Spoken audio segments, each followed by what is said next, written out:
Yes breaking news. ఉమ్మడి ఖమ్మం జిల్లాలో దారుణం చోటు చేసుకుంది. 9వ తరగతి చదువుతున్న బాలుడు 7వ తరగతి చదువుతున్న బాలికతో వాట్సాప్ చాటింగ్ చూసిన బాలిక తల్లిదండ్రులు బాలుడిని మందలించడంతో కూడా వెంటనే తన మనస్తాపానికి గురై పురుగుల మందు తాగి హతమార్పు మరణించాడు. మరి ఇదే నేపథ్యంలో బాలుడికి ఫోన్ చేసి బెదిరించారు బాలిక కుటుంబ సభ్యులు. దీంతో భయపడి పురుగుల మందు తాగిన బాలుడు హాస్పిటల్లో చికిత్స పొందుతూ కూడా మృతి చెందాడు. అయితే ఘటనపై పోలీసులు దర్యాప్తు కొనసాగిస్తున్నారు. ఉమ్మడి ఖమ్మం జిల్లాలో ఈ దారుణం చోటు చేసుకుంది. అయితే బాలుడు తల్లిదండ్రులు ఎంతో కన్నీటి పర్యంతమవుతున్నారు. వారంతా కూడా దుఃఖసాగరాల్లో నిండు మునిగారు. అయితే మనం విజువల్స్ రూపంలో కూడా చూస్తున్నాం. వాళ్ళ కుటుంబ సభ్యులు తల్లిదండ్రులు అంతా కూడా ఎంతో కన్నీటి పర్యంతమవుతున్నారు. ప్రజెంట్ ఆ విజువల్సే మనం చూస్తున్నాం.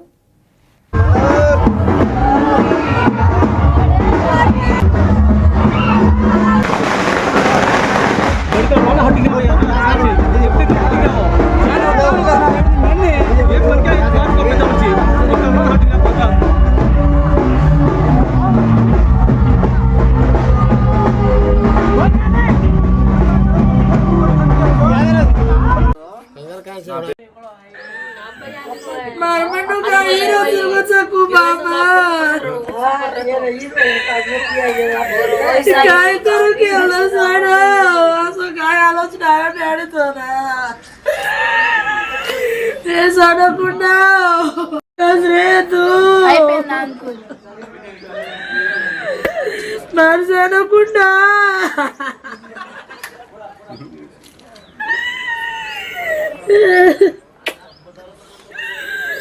काय अंदर निघलो काय डॅडी तू आणि पुढा पुढा त्यांच्या जाऊन गेलो ग मामानं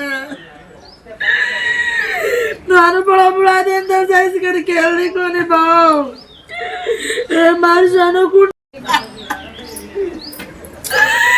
काय म्हटलं काय बापू बोलू रे चल మే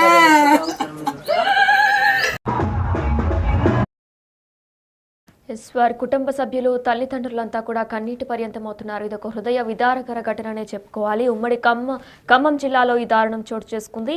బాలుడు ప్రాణం తీసిన వాట్సాప్ చాటింగ్. అయితే చంచుపల్లి తాండాకు చెందిన 9వ తరగతి బాలుడు 7వ తరగతి బాలికతో వాట్సాప్ చాటింగ్ చూసి చాటింగ్ ని మొత్తం కూడా బాలిక తల్లిదండ్రులు గమనించి బాలుడిని మందలించడంతోనే తన మనస్తాపానికి గురై పురుగుల మందు తాగి కూడా మృతి చెందాడు. ఇక ఇదే నేపథ్యంలో కుటుంబ సభ్యులు తల్లిదండ్రులంతా కూడా కన్నీటి పర్యంతమవుతున్నారు. అయితే ఈ నేపథ్యంలోనే చనిపోయిన బాలుడు మేనమామ కూడా మాట్లాడారు మీడియాతో. దీంతో పాటు పోలీసులు కూడా మాట్లాడారు. అదొకసారి ఇప్పుడు చూద్దాం.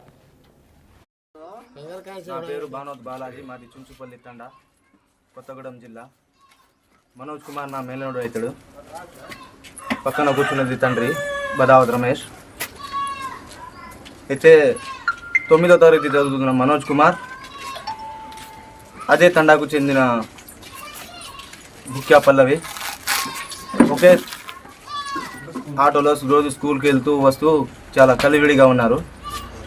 ఈ విషయం మీద వాళ్ళ తల్లిదండ్రులు తెలుసుకొని ఫోన్ చేయడం జరిగింది. ఫోన్లో మందలించడం జరిగింది అబ్బాయిని.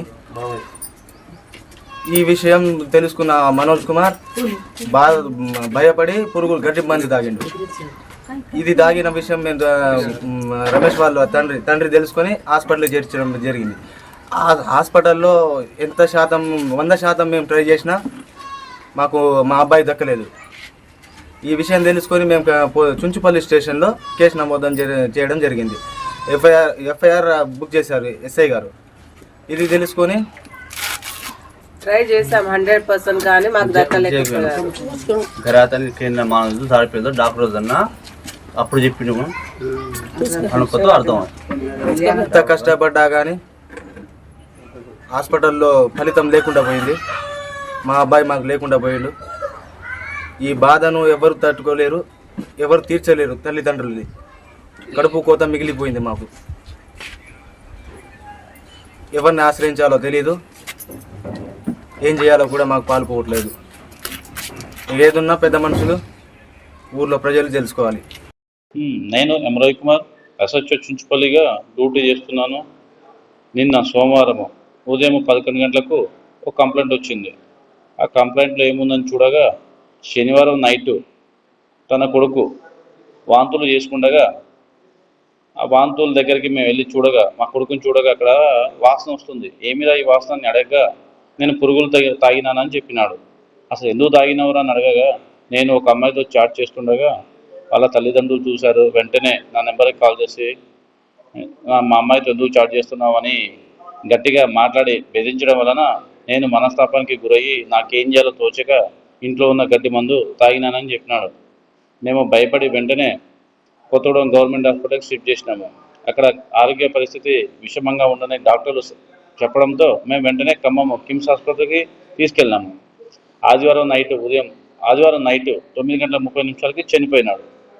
ఈ విషయాన్ని మేము నైట్ కావడం వలన పోలీసులకి ఇన్ఫర్మేషన్ ఇవ్వలేదు. ఇప్పుడు వచ్చి కంప్లైంట్ చేస్తున్నాము. కావున మా పిటిషన్పై న్యాయం చేసి విచారణ చేసి న్యాయం చేయగలని కోరుచున్నాము. రైట్, ఇక ఇదే అంశంపై మరింత సమాచారం మా ప్రతినిధి భాస్కర్ లైవ్ లో అందిస్తారు. భాస్కర్, అయితే బాలిక తల్లిదండ్రులు మందలించారనే మనస్తాపానికి గురై బాలుడు తన తనువు చాలించాడు. కుటుంబ సభ్యులకి కడుపు కోతను మిగిల్చి వెళ్ళిపోయాడు. డీటెయిల్స్ ఏంటి?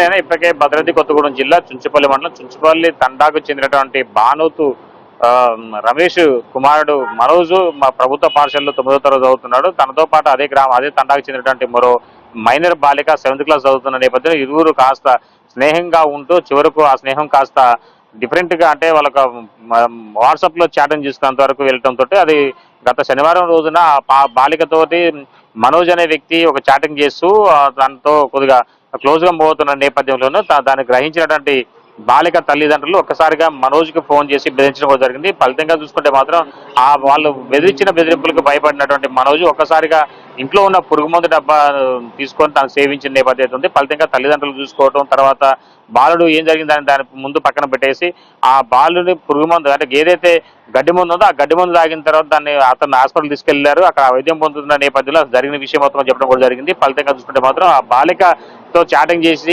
దాంతో పాటు కొద్దిగా క్లోజ్ గా పోవటం వల్ల వాళ్ళ పేరెంట్స్ బెదిరించారనే ఒక చెప్పిన నేపథ్యంలోనూ తల్లిదండ్రులు కూడా ఒకసారిగా ఆందోళనకు గురైపోయిన నేపథ్యం ఉంది. ఫలితంగా ఈ లోపు మనోజ్ పరిస్థితి కూడా విషాదకరమైన ఘటన చోటు చేసుకుంది. ఫలితంగా అతను ప్రాణాలు కూడా కోల్పోసిన పరిస్థితి ఎదురైంది. అయితే దీనికి సంబంధించి చాలా వరకు కూడా ప్రభుత్వ పాఠశాలలో కావచ్చు, చాలా వరకు కూడా పిల్లగాళ్ళు మొబైల్ కు ఆకర్షితులు కావడం వలన కూడా ఒక ఎదిగే కొడుకు ఒక్కసారిగా కన్నుమూయడంతో కూడా కడుపు కోత మిగిల్చిందని చెప్పుకోవచ్చు. ఒక విషయం తెలిసి తెలియని వయసులోని ప్రేమ వ్యవహారాలు లేదా ఇలాంటి మొబైల్ చాటింగ్లతోటి యువత మొత్తం కూడా ఖరాబ్ అయిపోతుందంటూ కూడా అక్కడ ఉన్న తండవాసులు కూడా కన్నురు ముందు రేసిన ఘటన అయితే ఉంది. మొత్తానికైతే ఒక బాలిక తల్లిదండ్రుల యొక్క బెదిరింపులకు ఒక్కసారిగా కలత చెందినటువంటి బాలుడు కూడా ఇద్దరు మైనర్లు కావడంతో కూడా ఈ యొక్క ఘటనకు సంబంధించి ఒక పోలీసులు కావచ్చు, మరో పేరెంట్స్ కావచ్చు, ఇరువురు వైపు వాళ్ళు తల్లిదండ్రులు కూడా ఒక ఈ ఘటనకు సంబంధించి తెలుసుకున్న తర్వాత ఒకసారి ఆందోళన వ్యక్తం అయిన నేపథ్యం. ఎందుకంటే ఇద్దరు కూడా ఒకటే గ్రామస్తులు, ఒకటే తండా చెందిన వాళ్ళు కనుక ఒకే సామాజిక వర్గం చెందిన నేతలు కావడంతో కూడా బంధుత్వం ఉన్నా సరే చివరకు